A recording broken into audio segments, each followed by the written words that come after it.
Hello guys, nakabili ako sa online ng striker guide ng Toros D3. Ayan o, papakita ko sa inyo. Bubuksan ko. Ayan. Ayan, stainless yan, stainless striker guide. Ngayon papalitan ko yung plastic ng stock ng Toros D3 na striker guide. Ayan, check natin yung chamber, wala na pala. Okay, disassemble natin. Ayan. Okay, tanggalin yung barrel yan. Ito guys, yan o, yan ang tatanggalin natin. Yan, yan. Paano natin tanggalin? Gamitan natin ng purol na kutsilyo para hindi masugatan yan. Yung spring yan, yun ang ibababa para mahugod yung cover ng slide ng firing pin. Yan, ito na, natanggal ko na. Yan o, ayan yung cover. Yan, hilahin lang yan palabas.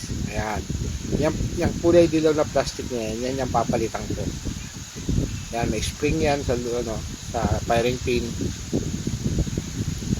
Ayan, meron sa doon na 2 peraso na magkadikit.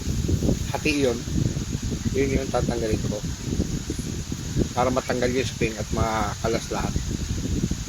Ayan, ito, yan. Okay, yan, yan yung 2. Maliit lang yan, dapat ingatan niya, baka tumalsik pag may spring.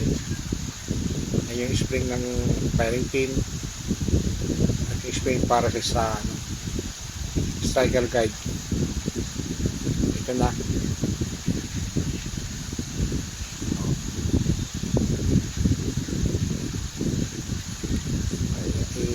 Gamitin natin yung bagong bili ko na stainless striker guide.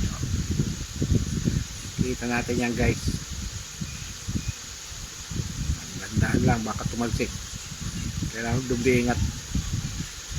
Ginagamit ko yun para yung slide, ginagamit ko yung butas nun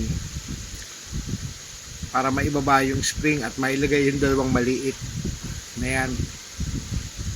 Ayan o, aliliit yan sa laki ng kamay ko, hindi ko na masyadong makapa. May guide din yan doon sa firing pin mayroon yung slide, dapat yon magka-coob sila doon sa tabas na doon sa dulo ng firing pin para sakto at hindi siya magkasya doon sa loob pag ipapasok na sa slide. Ayan, ayan na yan, ipasok ko na yung bago. Ayan, balik na ulit natin. Gagamit ako ng maliit na tools para mailubog yung firing pin at may pasok yung cover.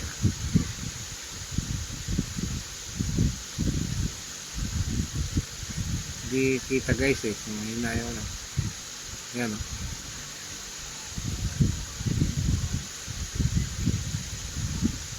ayan, ito na yan, black na. Okay, yan, okay. Balik na ulit yung barrel,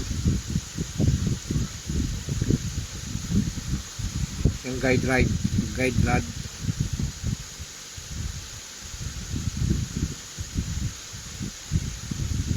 Yun okay. Okay, thank you guys.